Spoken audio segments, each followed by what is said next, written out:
Hey everybody, welcome back to FeedbackLoop. I'm Joey. And I'm Jeremy. And this week, wait, did we have a thing last week where we did the genre, or last time? We didn't, and we also forgot to do one this week. Okay. I literally just thought of that because I was like, oh my god, I don't have any notes written about a genre. Did we do it? We didn't, so We didn't. neither of us forgot to do our homework. Last episode was our 3-year kind of decompression, just chatting about things. So go listen to that. It's actually not up at the time of this recording. Oh my god. I failed to upload it, but it will be up by the time you hear this one. So Hell yeah. Go check that out if you guys haven't. It was a bit rambly, but good stuff. It's just fun. Yeah. It's just fun doing this podcast. Exactly. It was nice to look back on 3 years and a lot of shit's changed. It was cool. For sure. Now I get to see Jeremy in his new apartment out on the West Coast. That was something I didn't even think about. Like we touched on how COVID affected things, and we totally didn't mention the post-COVID plans, right? I cleaned out the shed, I had a table and chairs. I was like, okay, now I'm ready. So whenever we're comfortable doing in-person podcasts, we can. And then by the time that actually happened, it was like, well, now I'm moving across the country. So that definitely changed things. And again, Zencastr has been absolutely essential in keeping this going because of the fact that now we do this across the country from each other. Yeah, we're a really far ways away. Washington's like a 30-hour drive or some shit. Yeah, it's like 2,500 miles, I think, roughly, from where Greenville was, which is where I lived. I feel like I can say that because I don't live there. Yeah, and I don't live there, so exactly. All you anyways, people, anyways, this week, that was last week. This is this week, and this week, the topic that we've landed on was I proposed talking about music in kind of visual media, whether it be movies. I was even thinking like video games or just anything where you can see it. The main thing that sparked this was me and Alyssa have been recently watching a TV show called Bee and Puppy Cat. And I guess it started as a YouTube series, whatever. Netflix has it now. But I just like the music design on the show and the background music and everything. It's not like a licensed soundtrack where there's songs and stuff, but it's just like the soundscapes that they put in the back. I feel like fit the visuals really well. It kind of feels like almost if Adventure Time met Steven Universe, crossed with an anime or something in the style. But there's a lot of spacey stuff, and the music just really hit me, and I was like, it just got me thinking about all the other, I guess, visual things that have great soundtracks or stuff. I've not seen Bee and Puppy Cat. I am aware of it. I think I watched either the trailer for it when it first launched or the first episode or something when it was on YouTube, because I think it was released on Cartoon Hangover. It was, yeah. And I was watching at the time Bravest Warriors, which was another series on YouTube that I recommend. So yeah, I can't comment specifically on that, but I do really enjoy when the music matches the tone and the aesthetic even, which is weird to say because aesthetic's typically a visual thing, I suppose. But when the music matches, even using specific color palettes, right, and matching music to those kind of color palettes is something that's very interesting. And when it's done well, presumably being Puppy Cat, it totally changes how things feel. I had a similar thought, although in a less kind way, I suppose, earlier this week, before we even discussed doing this as the episode. I've been watching MCU movies, the Marvel Cinematic Universe movies, because I haven't seen most of them, and when I'm feeling lazy and depressed, then I start doing weird shit. And now the weird shit that I'm doing currently is watching MCU movies for the first time. But I was watching the second Thor movie, which I think is called The Dark World or something. I don't know. It's an okay movie. It's whatever. I guess that's how I feel about most of the MCU movies. But I was just watching it and like the fight scenes are like so grandiose, and the soundtracks to them are so grandiose, and I'm just like, man, I really want to know how this movie would feel if it was just silence, Yeah. or if it, or not necessarily like silent, but like had the grunts and the sound effects and stuff, but no music, no big brass playing to make things feel more intimidating and epic and stuff. And it's just like, it'd be very like funny and interesting if you could get a copy of like some of these Marvel movies that just don't have the score, which is arguably offensive for a lot of people, because there are people that really love movie scores, and I really like some as well. So like, I get it, but it's just so curious that like music has such a big impact on how scenes feel, Yeah. and how movies feel, how shows feel, how everything feels. And it's that's why I think I wanted to talk about this week, is because it was also kind of like on my mind recently. um it's so Man. like, it's so integral. Yeah. Like it can make or break it. And I'm glad you brought up the Marvel movie example, because I feel like what Marvel does, not that I have not seen any Marvel movies at all. Like I think I've watched like the That's Tobey impressive. Maguire Spider-Mans and stuff. I Sure. guess that's Those weren't technically those, Marvel. yeah, well, yeah, But they're Sony Marvel. like I haven't watched, I watched the Incredible Hulk that had like Edward Norton in it, Yeah, that's but part of the I MCU. is it? Okay. Yeah, I saw that one where he threw the tank up in the air and it shot the helicopter out of the it sky. was such a cool movie. It was. I was like I really enjoyed watching I that was like movie. 10 and I was like, "Oh my god," watching it on like my uncle's big screen, and I was just like, "What the fuck's happening?" But now it doesn't interest me that much, so I don't watch them. Yeah, But that I feel like that exact problem you described, problem in quotation marks, I don't know, it might not be a right. problem if you like it, Sensation. but that's something that happens on American TV shows a Yeah, whole lot, and yeah. it irks me. That's why we mainly watch like British TV shows if you're going to watch like live action stuff, because even the difference in, like, we watch a lot of cooking shows, so we watch like Hell's Kitchen and Yep. like Kitchen Nightmares and stuff, which Kitchen Nightmares is probably the most egregious example of this, one that gets memed on all the time. But it's like the shit where like Gordon Ramsay's just fucking railing into these like restaurant workers, and the music's like bum ba da bum bum bum. It is so fucking intense every time. Like, even in Hell's Kitchen, like, I think about that every time I watch an episode of like Hell's Kitchen or something. It's constantly on my mind, just like how intense it makes that show. It's so fucking like, which is great. Like, I mean, it builds the stress and suspense, and Yeah, there's this kind of like squeezing sensation that like shit's getting real and whatever. But it is so like hilarious yeah, how it's like psychologically, and just like they're so over the top with it. yeah. And then you go and watch the British version of the same show, and it's like fine. Which I Yeah, mean, I like, because it's just like talking about it's interesting. chill. Yeah, it's just talking about kitchen stuff. It's like somebody who knows a whole lot about running a kitchen talks to Right. somebody who obviously doesn't know that much about running a kitchen or something. And the music's kind of like dun, dun, dun, dun, dun, dun, dun, no matter what's Yeah. happening. Yeah. Yeah. But I like that.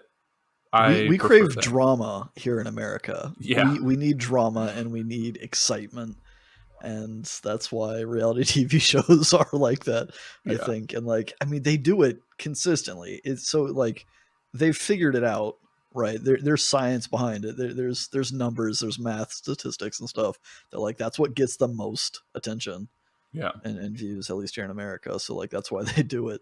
Whereas, in Britain or whatever, they're probably just generally more chilled out, I yeah. guess. They don't give a shit. They don't need constant fucking stimulation of sounds yelling at you. Yeah. So that's one half, I think, Yeah. of what I was thinking about this week, is the original scores for things. And I guess this transfers also into like video games, like we kind of mentioned. So we can talk about that stuff as well. But there's another half of music and visual media in my mind, and that is using licensed music, Yes. which also applies to movies, TV shows, video games, and stuff like that. But yeah, I don't know. Video game soundtracks are also like super interesting, because they have to be dynamic in some ways, right? So if you're watching a movie like Star Wars or something, the music is written to match what is on screen at all points in time, because it's fixed, right? It's static. You know exactly when moments will happen. So like John Williams scored the movies while watching them, essentially without sound. And I'm sure there's probably some back and forth there, Yeah. but it's so different in video games because the player is in control of when things happen and if things happen in a lot of case. So typically video game music, I think, is more generally ambient or atmospheric in ways, Mm-hmm. whereas and don't get me wrong, they can still build, right? I mean, you get cutscenes in video games and cinematics and stuff like that where Yeah. they can tailor that stuff to be a bit more epic or whatever. But what makes a really good video game soundtrack, like in Skyrim or any of the Elder Scrolls, really, Jeremy Yeah. Soule did a great job Hell yeah, he did. of making those just like help ground you in the world. Where Skyrim, it was a lot of like, there was a lot of like Viking shouting stuff, but it was also just like very cold feeling sounds and stuff because you're up in the north of Cyrodiil. Um, so it's like it helps immerse people in video games, I think, and it's obviously it does so in movies too. But I think in a completely different way. I think video games are special in that it's easier, at least for me, to allow myself to be immersed, I think, in the world of a video game, and I think the music is part of that. The Risk of Rain 1 soundtrack as Hell well. yeah. Yeah. We cannot talk about video game soundtracks without mentioning it, because Chris Christodoulou? I don't know how to I don't say know how it. it's pronounced. He fucking nailed that soundtrack, and Dude. it captures such a vibe that matches the art style, like you were saying with being Puppy Dog, I think, where like the visual style and the music style kind of blend very well together.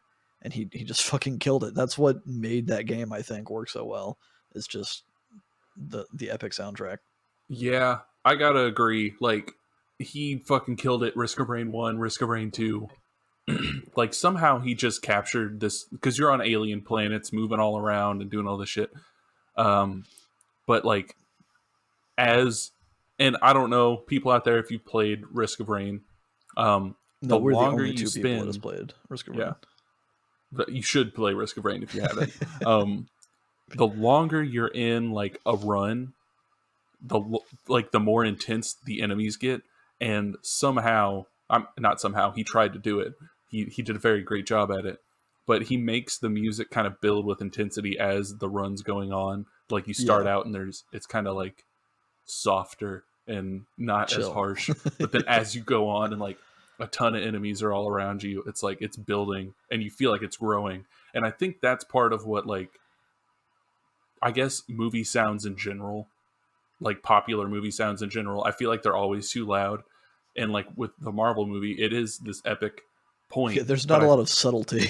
yeah, like that's the thing. It's like it doesn't, in a lot of the big movies that I don't like to watch, I feel like there's not subtlety and there's not this kind of steady flow. It's like it's all happening or not a lot's happening. Right. And there's, in a lot of video games, they have this slow build because as they're designing the game, they know, like, okay, well, the guys, you're going to walk over here, the player's going to walk over here, and then there's going to be a boss over here. So, like, we can turn the music up as they're coming around this corner or something. Like, I feel Right. like Borderlands kind of does a good job of that. Like, I don't know. I feel like with drums, I just, I hear Borderlands background music, like sounds and stuff, which maybe this is not music, but it's the soundscapes of it. Right. I feel like it has this really cool feel to it, and like there's a lot of cool drums in the For sure. background, and I don't Yeah. know, it just does a Yeah, good I job. don't think Borderlands captures a lot of dynamic stuff. Um, but I think they use like a tried and true method of like having combat music and having ambient music for each zone or for each area and stuff, which it is dynamic, I guess. But then there are games like God of War, for example, which I haven't played, and I don't think you played either, the newer ones at least, Yeah, I where haven't. they can have those kind of epic cinematic moments where you're walking up a hill and then you get this grandiose reveal of the the land ahead of you, and the music swells and stuff there, which is something that's very cool and special. And it just, I don't know, it happens in movies, but I think, like you said, I think you kind of nailed it, and that there's not as much subtlety in movie soundtracks. And I guess part of that would be because movies have a fixed runtime, Yeah. right? So they know exactly, like, you're going to watch the movie and then you're going to move on. Whereas video games typically are meant to be played for upwards of 40 hours, for a lot of Hopefully. like AAA games and stuff. And some games are designed to have infinite replayability. So like you kind of have to design, I guess, to Chris for Risk of Rain, a credit to that is that, like, you want something that sounds epic and exciting, but doesn't get old. Yeah. I guess that doesn't like lose its shock value when it does swell like that. Whereas like rewatching a movie like the Pirates of the Caribbean, everyone loves that theme. There's nobody on this planet that doesn't love the Pirates of the Caribbean soundtrack. I refuse to believe if anyone says otherwise. But like after a while, you've kind of memorized when things happen and how it sounds, and that can be great. That can be really cool in a lot of ways, like, because I think for me in Star Wars, a lot of times the music can evoke certain feelings, even if I've heard it a million times. Just knowing what's coming up and how that's going to feel when it does happen, it doesn't lose value there. But I think there's a greater risk of that happening where it's less interesting because you've seen it before, kind of thing. Whereas in video games, it's so dynamic and it's so like it's constantly changing and trying to match the pace of the gameplay itself. That just, it feels so great. Yeah, that's a good point. Like you said in Star Wars, if you hear a score and you know the exact scene that score is associated with, Right. then it's like, okay, this is happening. I know that this music is tied to this visual. And in Yeah. video games, it's not, because you can, even if they replay the same music, you could be in a completely different part, and it's like, Right. I've heard this music before, but somewhere else or something. For sure. And I think something else that John Williams did well with the Star Wars movies, and I guess this isn't a John Williams specific thing, but it's easy. It's an easy example for me to point to, is that characters tend to have their own themes, their own like motifs within music, their own melodies, their own sound sets, and stuff like that, and instrumentation and whatnot. So like, it's very cool to know what Leia's theme is, for example, and then when even in the newer one, in the newer like the sequel trilogy, right, he still uses those motifs when Leia appears on screen, and that gives you that kind of like warm familiarity of like, oh, like I know this, even if you haven't seen that movie, right? Seeing Leia show up on screen and then hearing Leia's theme from the old movies is just such a like joy. It's so like pleasant and like calming, and you can do a lot of really cool things with that when there are scenes where two characters are introduced, where you're kind of blending the two themes or whatever, which is something that I think is probably special to movies more so than video games. I don't think it happens as much in video games currently, but I guess there's still a growing, I don't even know if it's growing. Man, video games are hard to nail down what the future is, but it seems like there's a lot of focus on like narrative games Yeah. currently coming out.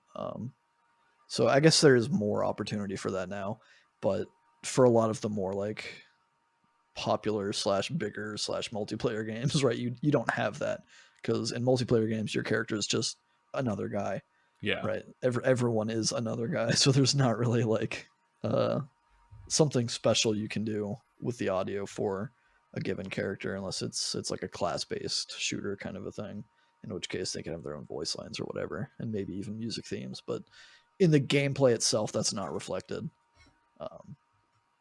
because I just don't think it's possible to capture something like that.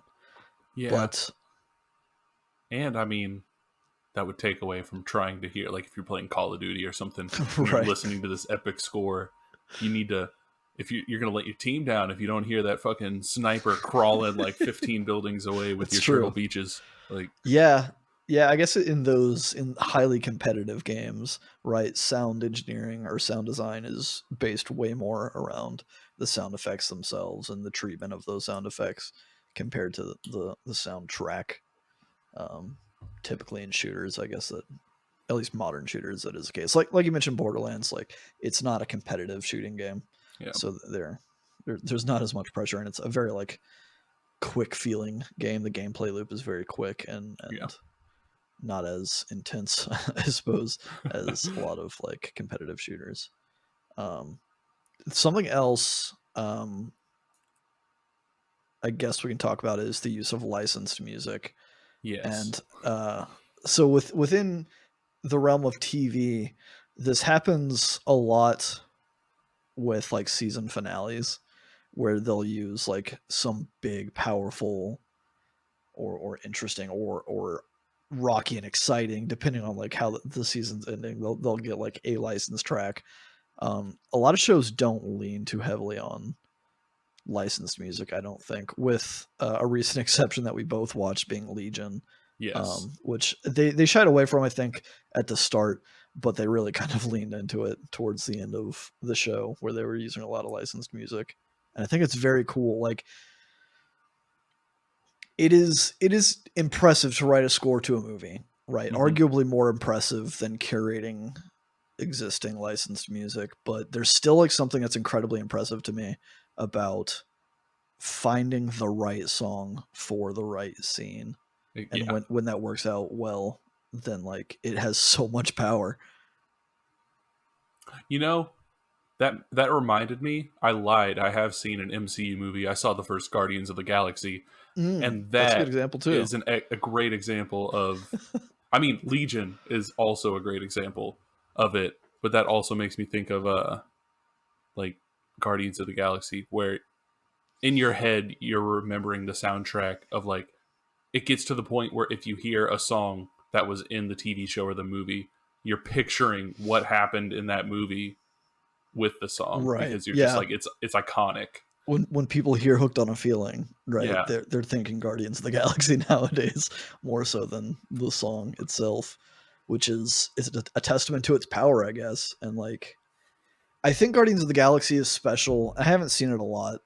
Um, I'm pretty sure I've seen it all the way through, but it's so fascinating that music is a key component of like the character Yeah. and the plot and developing all of those things, right? It's very like integral.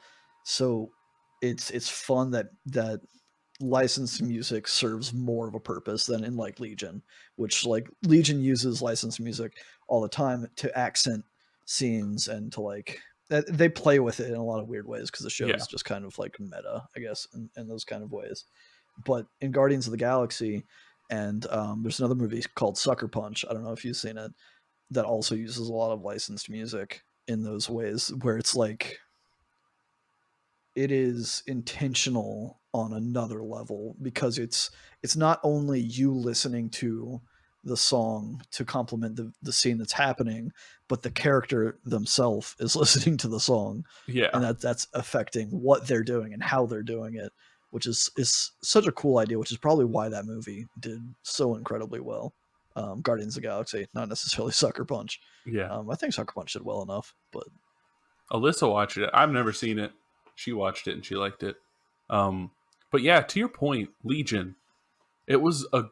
It's been a great use of licensed music because of it weaves it kind of into the show rather than it being a top layer, kind of right, like I feel like Guardians of the Galaxy was. Where don't get me wrong, like you said, it is part of the character of like the main character. I can't remember his name, but the guy, Star Lord. Star Lord, Chris Pratt, that guy. Yep. Uh, it's like a top layer thing where it's like he puts on the headphones and he's listening to his cassette tape and all that. But it in Legion, it's like it's almost part of the world. It's in its own way music that was curated for the show or music Right. that was made for the show because it's weaved into the world, I guess. And Yeah. that's something else that's cool. Yeah, and I'm horrible at curating a playlist that I'm Hmm. satisfied with. So like to be able to do that in such a like high budget, high like pressure kind of scenario to say like, okay, no, this song is the one that we need, or like, okay, we have this scene, let's find a song that fits it. I feel like a lot of times when it happens, they probably have. I feel like the director probably has like the song in their mind. They're like, oh, like I want to do this song. Yeah. How do I visualize that as opposed to going backwards? So maybe it's not as cool or interesting, but it's still like it's super fascinating to me, and I love it every time that licensed music comes up in media like that. Just because it's like it's grounding it in a weird way to like our world, right? Yeah. So these fictional characters in their fictional world are listening or are doing things, but it's tied to something that we have a pre-existing connection to, that like we're familiar with. It's like Leia's theme in the old Star Wars movies being used in the sequels. It's just something to call back to those things that we're already familiar with, that I think adds a layer of like comfort and enjoyment too, I guess. Yeah, definitely.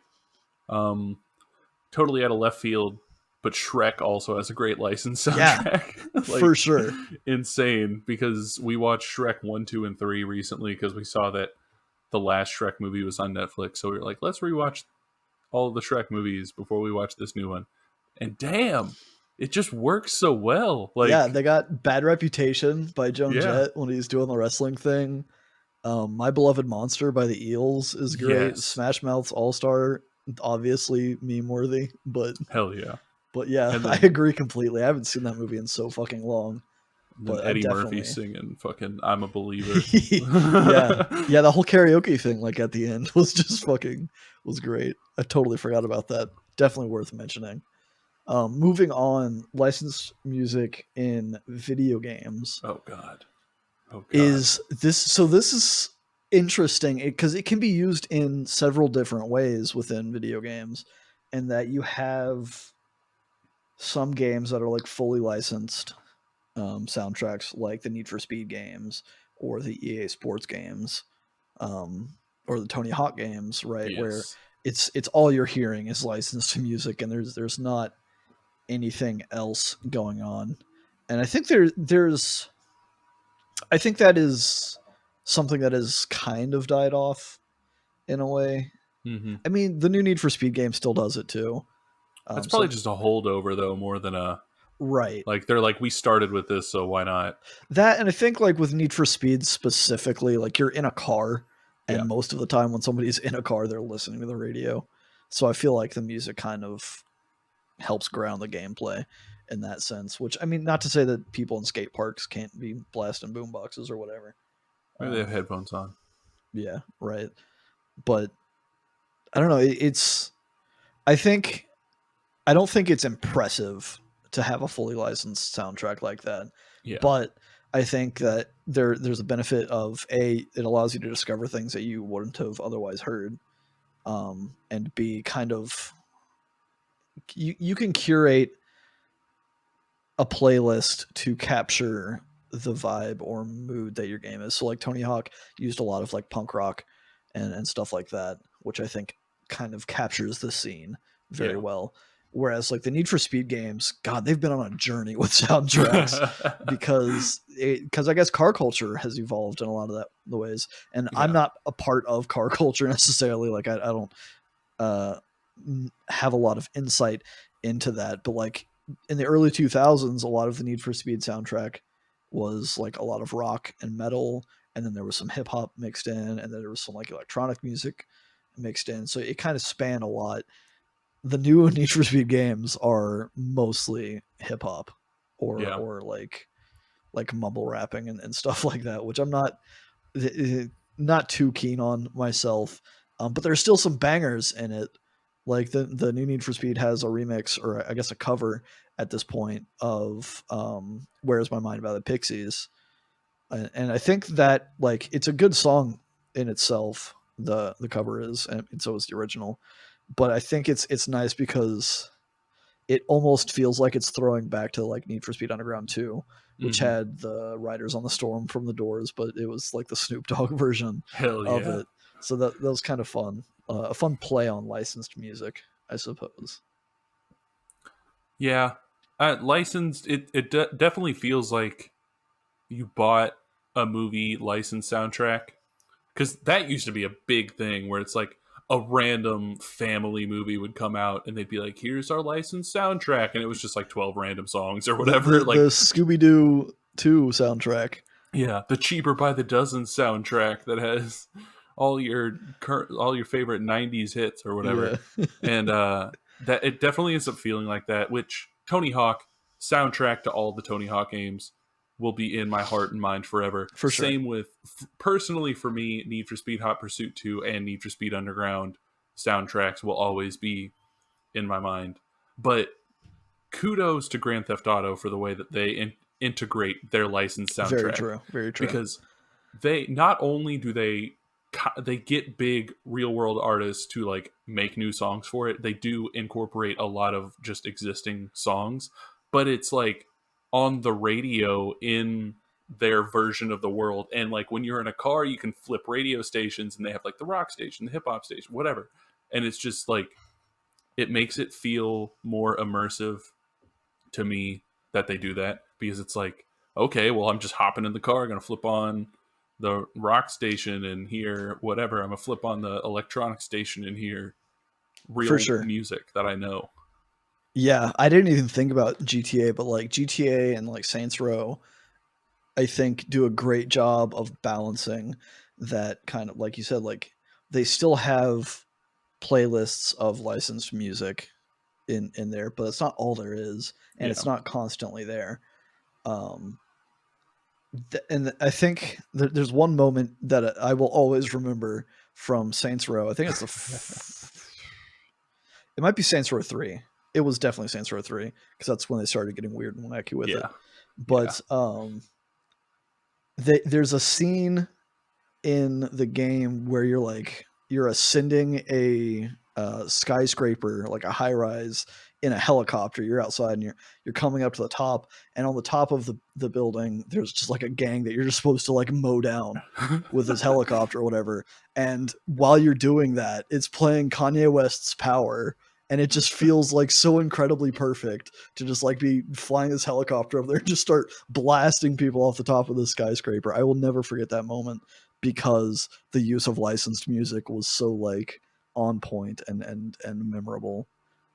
And I love it when games can tie in licensed music. I mean, in a way, it's similar to like TV show season finales, right? Where they just like it feels, it gives it some extra oomph when Yeah. there's like this layer of like, oh, I know this song, I know what the song's about, and like it if it fits the contextually within the game, then like or the show, then it just like it enhances it in ways that I think a score like an original soundtrack could not. Yeah. Like recontextualizing music that you already Right. know. And I don't know how many other people out there did this whenever they were younger. I'm sure you did. I'm sure it's a very common thing. But I would always like in my head picture, like if I'm listening to a cool song, picture something like super cool happening, like picture like the soundtrack to my life, and I'm like walking down the road listening to whatever song, and like some things happen, and it's like Yeah. somebody went out and was like, okay, all your things that you think about whenever you hear this song, we're just gonna film them and do this. And it's like, that's Yeah. sick. Yeah. I mean, I think everyone like, especially as a kid, if not still into like, you know, just existing as an adult, like there's always in the back of your mind like what your theme music is, Yeah. right? Just like what you want people, or what you want to hear or feel, right, when you're walking down the street, when you're doing those things like you mentioned. And kind of I guess in a reverse way, what you would want other people to hear when they see you, to Yeah. associate you, like finding music that is like your quote unquote brand, right? So your theme song, your WWE wrestling intro track, you know. I feel like that's always in the back of my mind somewhere, that doesn't necessarily come up often, but it has permeated a lot of the way I think about some big, powerful songs and stuff like that. Or even if your steps down the road are matching up to like "Staying Alive" by the Bee Gees or something, you're just like, it feels good. I'm feeling a groove right now. You're staying alive. For sure. I love that shit. One last bullet point that I have that I wanted to talk about is, I mean, I guess we kind of talked about this with the GTA and the Saints Row stuff, and that's using licensed songs in games, but not as the primary like soundtrack. Mm-hmm. And the example that I have, prepare to roll your eyes, is Life is Strange. I fucking love those games. But they handle licensed music very well. It's an episodic thing. The game is, so they can kind of get away with doing like the season finale or the episode finale thing, because each episode's like 2 or 3 hours. So it's basically feeling like season finales at the end of every episode, where there's like some big reveal or plot twist, and then there's a song to go along with it or whatever. But even when it's not used in that way, like the Life is Strange soundtrack itself, like the score, the original music that was written for the game, is great, and it's very like environmental and stuff, which suits the game. But they use licensed music very sparingly, aside from like the end credits kind of thing. They use it to augment scenes specifically, or moments, or to help emphasize what a character is feeling. There's a scene in the second one where the kid like wakes up and he has his headphones in, or his earbuds in, and he's like listening to Melancholy Hill by the Gorillaz. And Jose Gonzalez's Crosses is played in the first game when the main character is like riding a bus, and it's like a rainy day and she's like looking out or something, or maybe it's after. I don't know, but like the sun setting, and it's just like this very like, they use it to like emphasize moments where there's no dialogue and you're really just feeling what the character is feeling. And I think that's part of why I love those games so much, is just because the use of licensed games is so like selective, and it builds so much of a, I guess, understanding of the characters that you're seeing and playing as and experiencing. Dude, it's just great. It's so nice. I just love those games. It's real nice. I didn't have too much else other than I had a transcendental moment watching an Adventure Time episode back whenever it was the first time I saw it. It was like, must have been like 7 or 8 years ago, at longer than that. It was probably 10 years ago. But should I watch this before you spoil it? Do you think it would have that effect on me? It probably wouldn't have as much of an effect on you, because I was not sober at the time that I watched it. So I don't know if that had anything to do with it. I don't think it would have, but it was mainly just like, I don't know how to do this without spoiling. I'll take my headphones off and you can explain. Okay. And then I'll put them back on when you're done. Okay, I'll give you a thumbs up. Yeah, so there was just this episode where I don't remember the name of it, but it was just, there was no dialogue for like the longest time in it, because it was just like this classical music score, but it was just like, I don't know, I was just watching Adventure Time, having a normal old time, and then out of nowhere there's just this episode where like Jake is a bird and he's like chirping this musical melody, and then it goes on for what feels like an eternity, but like in a good way.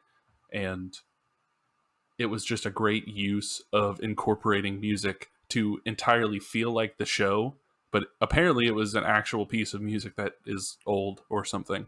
But yeah, I don't know how else to explain it other than it was just a great feeling. I gave Jeremy a thumbs up, so now he's back. I'm back in, baby. I too love that scene in Adventure Time where that licensed song is played. I've been meaning to get around to watching Adventure Time. I just haven't done it yet. And you should. I think your recommendation, along with the fact that there is some of that kind of parody with like licensed music. Oh, it wasn't licensed music. Sorry. Well, I don't know how to. it might have been public domain music. I don't know, but it wasn't anything like you'd hear it so and it'd be like just music that's being used to emphasize what's happening. Kinda. Cool. I'll check into it, and I'll let you know when I get to that moment. Awesome. And then maybe we can talk about pivotal moment in my life. Wow, that's big talk from Adventure Time. I guess I don't know. I feel like I was too old for Adventure Time at the time. Like it was just like past me. But I mean, you're only like a year younger than me, so maybe it's just me being a weird, pretentious guy that never watched a lot of TV to begin with. That wasn't on Cartoon Network. Adventure Time was on Cartoon Network, wasn't it? It was. It just felt like it was new. It was the new generation of cartoons, and I don't think I ever like watched those. It definitely was. I didn't watch it when it was on TV. I watched it after the fact.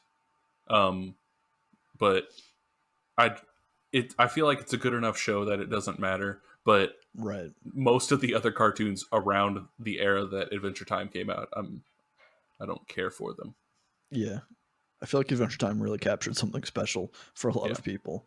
And I hate that I missed out on it, but I'm not going to beat myself up about it. I'll just watch it at some point. It's still out there. It is. It's still available. It's there. I think that's it. We've got about time, so that's good. We're ready to wrap things up. We don't have a new music genre thing because frankly I forgot about it, and Joey forgot about it as well. I was about to say I also forgot.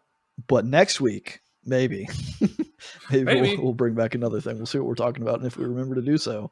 Until then, leave us some comments about how your thoughts on music being used to bolster visual scenes, whether that's in games or movies or TV shows and stuff like that. Let us know your favorite uses of licensed music in video games and moments that stand out to you because of the music that was playing and shit like that.